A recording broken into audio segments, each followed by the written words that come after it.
Firefly. I watched the TV show and the movie back in the day, and then I also rewatched the TV show recently. What I had not done yet was to play the board game. I had seen it around at conventions, I'd see it played around. I even saw people playing it at the grocery store where I go and buy food. It has a little area there where people can eat lunch, and the tables are big enough that people could play Firefly. By the way, that tells you what a wonderful city I live in, beautiful Bloomington, Indiana, where buying groceries and board gaming are not mutually exclusive.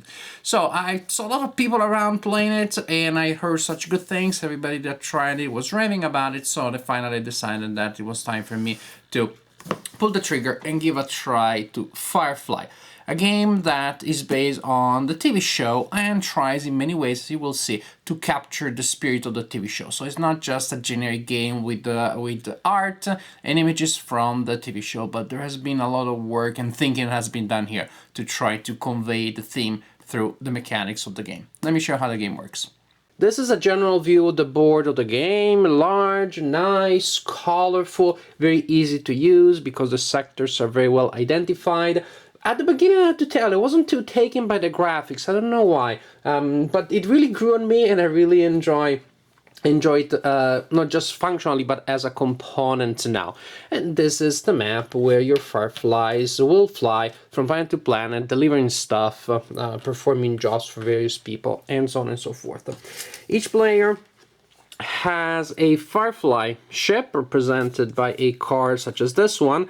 You start with a card representing the drive core, which is you place there, and you may upgrade later by replacing it with another one. There's lots to place upgrades that will help your Firefly perform better. On this side of the card, you put crew cards for the people that you hire, jobs that you are performing actively.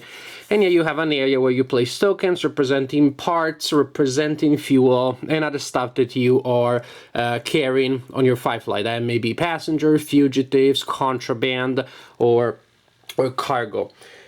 Each player controls a captain out of a possible range of captains. The captain is very lucky. The captain doesn't die, but other characters may in the game. Hey, look at this, Marco.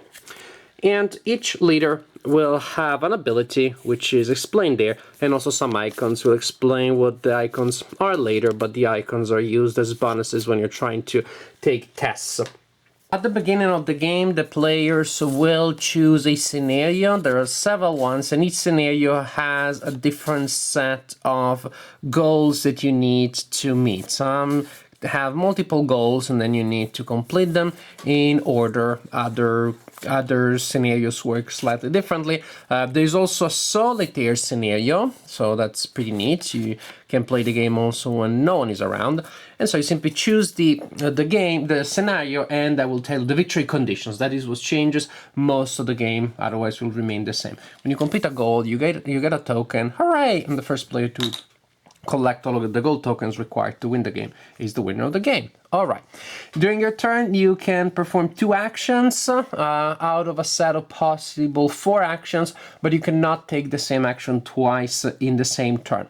The most basic action which we will perform very often is to move.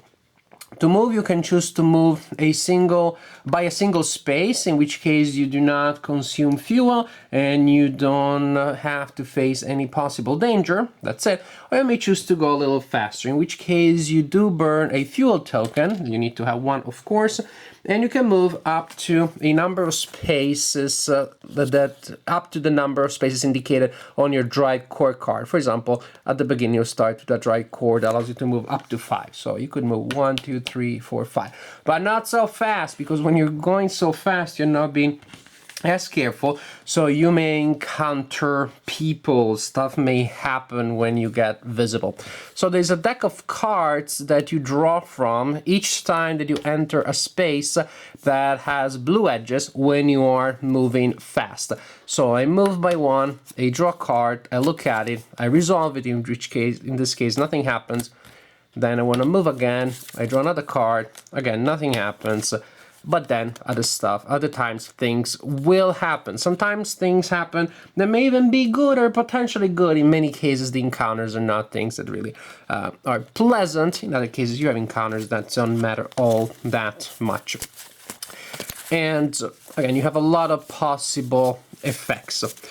There is also this guy here, which is the Alliance Cruiser. When you make contact with it, there is a procedure that you need to follow. You have a player aid here. In truth, if you are not doing anything illegal, it's not a big deal. All that it means is that you're going to lose time because of the inspection. But if you do have stuff like pending warrants, that is, people have noticed that you did something naughty and against the law in the past, or if you're carrying contraband and fugitive, that is pretty bad. You can go through the procedure, you can pause the video to read it if you want, so you know exactly how it works. The biggest thing is that you have to spend a lot of money to get rid of these warrants if they catch you and you have warrants. And there are various game effects that will move the cruiser, including game effects generated by these cards.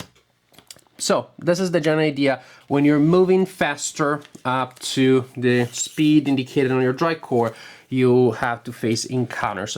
Now, as you can see, there are on the outer edges spaces that are yellow, that have yellow edges. Those are areas where the cruiser of the Alliance doesn't go, but where the rivers may be hunting. And when you're moving in the border space, in areas with the yellow border, then you follow the same procedure if you're moving by more than one space per turn, but you draw from this other deck, where again, it may be that you keep flying, or it may be that you encounter stuff that is not always pleasant. So I really like the uncertainty that comes from this. In fact, once players get used to it, move, look at a card, resolve, move, look at a card, resolve.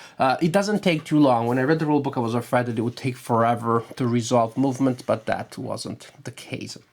But if you're flying around is not for touristic reasons, you need to complete jobs, and to do that you need to find jobs in the first place. There are places on the board that represent the location of characters that may give you work. Patience is one of them, Nishka is one of them, we have Badger here, Mondal, and then we also have the cruiser that has a potential employer. So when you reach a place with one of these employers, you can spend an action to deal, that is, to look for a job. Each of these characters comes with a deck of cards. The backs are all the same. There's information on the back, so sometimes that looks like it's the front, but no, what you're seeing here is the back. So you will, if you spend an action to deal with them, you can look at the discard pile for the deck of their contracts, if there is one such, and then you can consider 3 cards. When you're considering 3 cards, it can be any mix of cards from the discard pile and or drawn from the deck.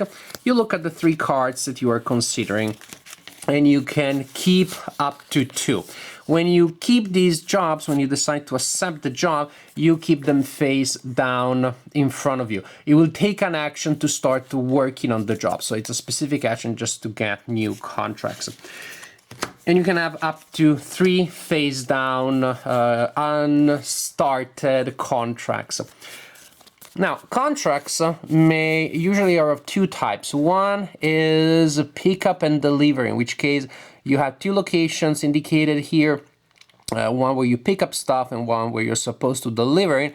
A job may have some needs, that is, you need to be able to produce those icons. They may come from items that you have equipped, a crew that you have, your own card. If you have those requirements, then you're able to start and complete the job. In this case, for example, suppose that I have started this job, and then I go to New Hope, which is that planet there, and I spend a work action. You use a work action to start the job, and sometimes if it's a pickup and delivery, then you need another one to complete it. So I am where that is indicated. I spend the work action, I put it the card face up in my play area. I follow the instructions, which is to load 2 cargo tokens, which I put on my board. I need to have empty slots to do that. And that's it. That is it for my action. If later I make it to the location indicated on the other side of the equation, and this would be in harvest in the red sun system, which is all the way down here. And it is this planet here. So if I make it there, I can spend the work action to complete the job, then I deliver the 2 cargo and I get paid, and that's the amount of money that I get. However, I may have crew with me, and if I have crew, they want their cut, and I explain that later. Other types of jobs don't require you to pick up stuff, but simply to go to a location and to complete an action there. For example, here, I simply need to go to 3 Hills, Georgia, and a single location. I do need to have a transport keyword from some of my abilities or gear, and those 2 icons. If I have that, then I can start that job with a work action, but I need to be in that location. 3 Hills, Georgia. We go back up there, the other side of the board entirely. So if I am there, I can complete that job. There's a job that requires me to misbehave and happens to be legal. Some jobs are legal, some are illegal, some jobs are moral, and some other ones are immoral. Now, when you're performing a job, usually legal, that has those icons there, and they had the indication that you must misbehave, there's a specific procedure. There is a deck of misbehave cards. When you're taking an action to complete that, you draw a misbehave card and you follow the instructions. Basically, there is a challenge here. Actually, there are 2 challenges, and you choose which one. There's a very simple one. And there's also the challenge may be that the attempt is failed, then you simply cannot complete that contract at all, or the attempt is botched, in which case you cannot complete it this turn, your action is over, but you can complete it, you can try to complete it in another turn. Or the result may be proceed. If you get a proceed result, then you simply draw another card, and again you try to get a proceed result, and you continue like this until either you get a botched attempt before you reach the required number of cards, in which case your action is over and it didn't lead to any result, or if you're able to get proceed results in a sufficient number to go through all of the required misbehave cards, then you completed the job. If I completed these 2 cards, I have misbehaved enough to complete the job, and now I can get paid. Some cards also give you a bonus if there is a specific type of crew member with you. So if I had a soldier with me, I would get 2300, but again, my crew would want a cut. So this is the basic idea behind working jobs and also getting jobs. That's the cycle. You're getting jobs, you complete them, you get more jobs, you complete them. But you also need people and things and gear with you to get a chance of completing jobs better, especially when you are misbehaving, but also in many other cases, say having a pilot and a mechanic is usually a good idea. Now, where do you get stuff? Where do you recruit people and buy important things? In locations that have a number that is inside a box or otherwise emphasized under the name of a planet. For example, we have that area, those are spaceship works. Those places that have that label there come with a deck of cards representing the stuff that can be bought there. Here we have Persephone. And Persephone also has its own deck of cards that can be acquired there. Now, when, as I said, you may give people their cut. When you recruit people, have a cost that you need to spend to recruit them, and also that is what they expect to be paid when you complete a job of the kind that they just showed you. That gives you money there. So you can simply give them that money, and you simply subtract that from the money that you would get. The bank gets it, simply you keep it separate. So if I play both and I completed this contract, then I get 1700.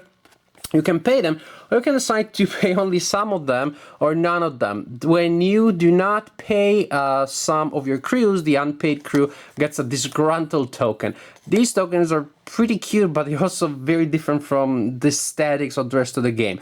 Everything is so nuanced, the colors are a nice palette, everything is so realistic because they use pictures, and then there are these emoticons with the avatar Smurfs on them. I guess represents the card is feeling blue. A disgruntled character may be taken from you. A disgruntled character is not particularly happy with you as a captain, so when there is another player in the same space as you, the other player may acquire your disgruntled character, simply hire them by paying their recruitment cost. And actually when players are in the same space, they can deal in various ways. So you can acquire, when you get people and people are with you, they give you all sorts of benefits. They give you icons that you can use to pass tests. For example, in this case here, I would have a test. I need to roll a die, add all of my my combat icons. I need at least 9 to get a bonus. If I had this guy with me, right there, I have a +1. I collect all of the icons that I have in the team that I'm bringing to the mission, and I see if I can succeed. So having these people is very useful, but they can also get expensive, and they can leave you if they get annoyed. They can get killed by a lot of game effects. So when I get to a place that allows me to acquire new stuff, again, I look at the discard pile. There's all the stuff that when you don't need goes to the discard pile. I look at the discard pile, if there is one, and I choose if I want to consider any of those cards for purchase, and then I can officially consider 3. Suppose I think, there's a card that I may want, so I'll take this under consideration. I draw 2 more, I look at them, and then I decide what I want to buy. Again, the rule is consider 3, buy up to 2. I spend the amount of money that is indicated here, and that's it. I acquired the cards. You can acquire gear, but gear then, if you actually want to be able to use it when you're trying to misbehave, needs to be equipped to a person. There are a lot of different gears, a lot of different things. There's an incredible amount of customization that you can obtain by buying different combinations of crew, ship upgrades, and then you put those. For some reason, it doesn't have many of those. Those are found here.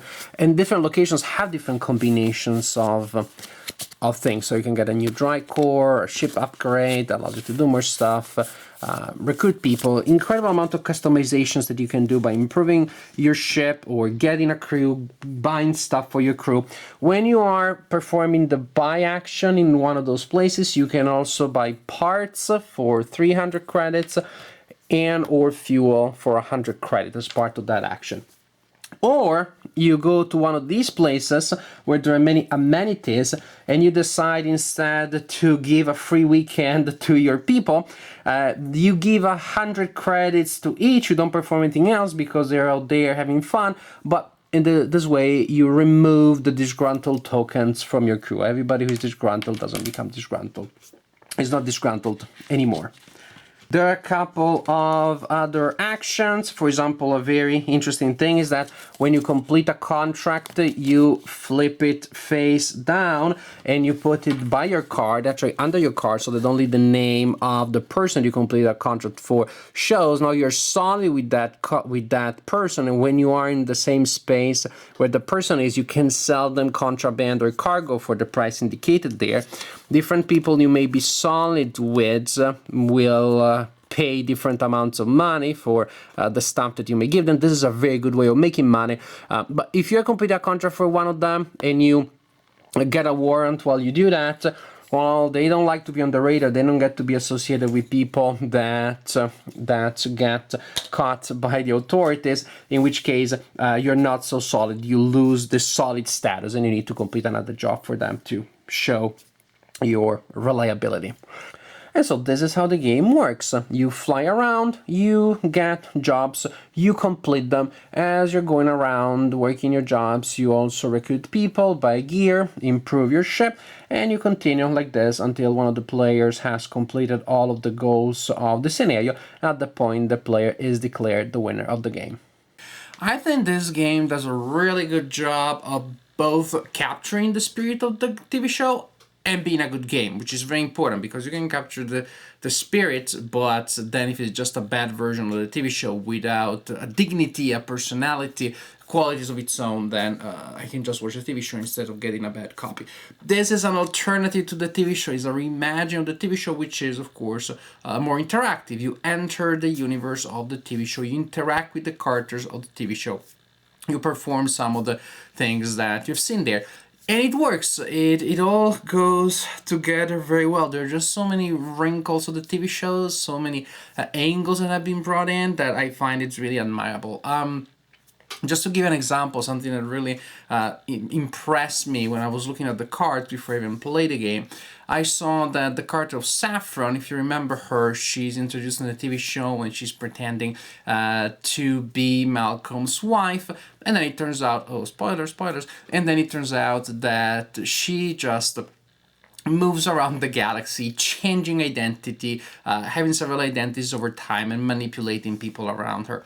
What I really like is that that character here is represented by 3 cards with the same woman with different makeup as she looks when she's pretending to be different people under different names.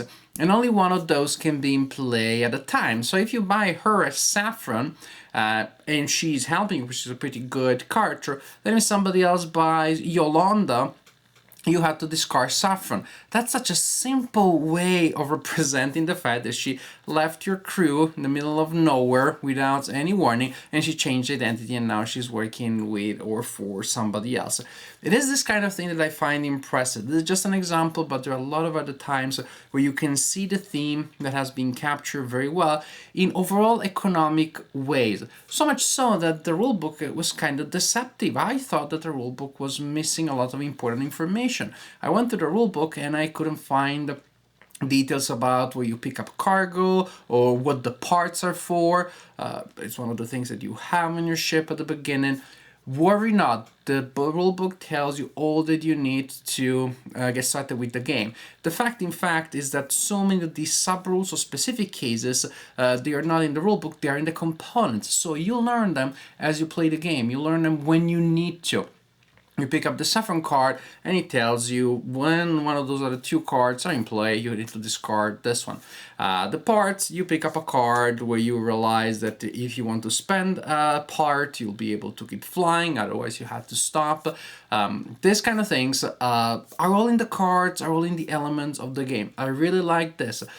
If from the rulebook there is stuff that you do not know what that is for, you'll figure it out. I think that actually the game is partially learn as you play, and the fact that they imbue the components with the sub-rules and the specific cases instead of asking you to learn them before you get started with the game was a very good idea. It makes getting into the game more interesting, faster, and then actually also you have the sense of discovery. In fact, you are figuring out new things. It is fun and exciting to figure out, oh, that's what that thing is for.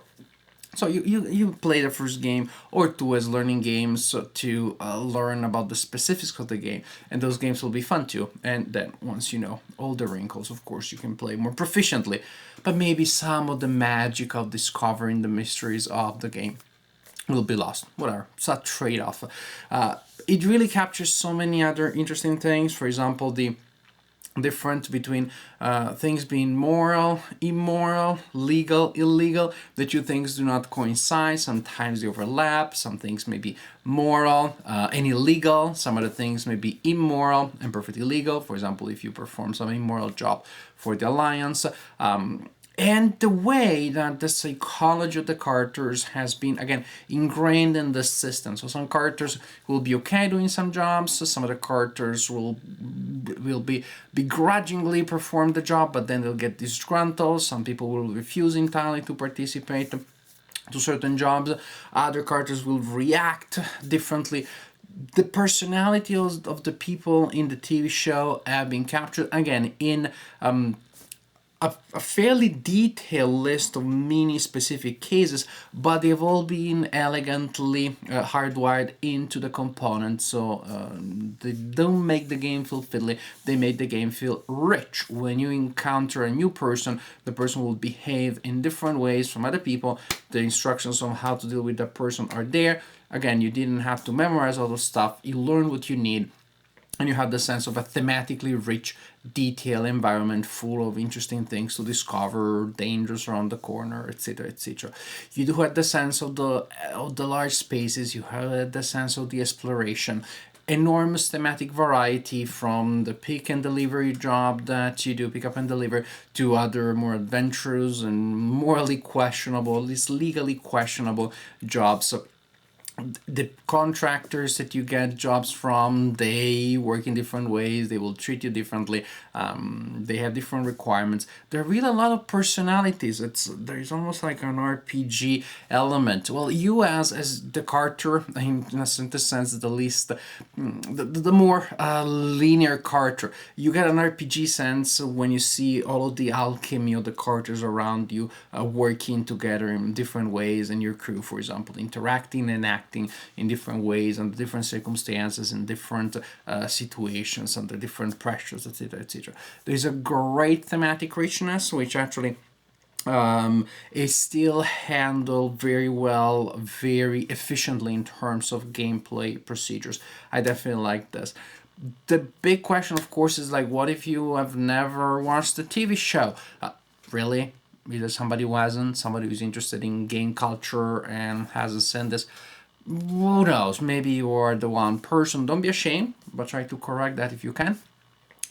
Even in that sense, here you have an adventure game with an economic component, with a lot of variety, a lot of different characters. You will not get the references, you will not know where these characters come from and why they do certain things, but you're still dealing with a variety of interesting factors that interact in fun and vivid and surprising ways with one another.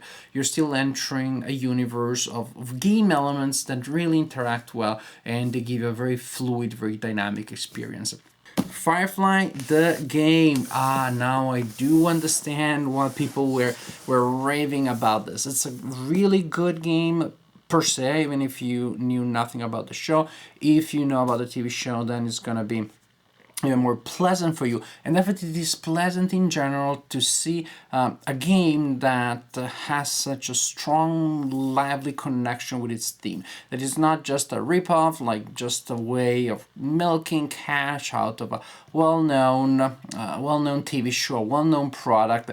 It is a game that has a dignity on its own, that is not just a spin-off, is not just a branch that grew out of the Firefly universe, but really it is its own thing. It is a creation that interacts and has a very fun, rich dialogue with its original TV show. It's almost two versions of the same thing, two implementations of the same general ideas in two ways that are both very good and fun. Just of course the fun that you have from being the captain is different from the fun that you have from watching the TV show. Pluses and minuses in both cases, but in any case, Firefly the game.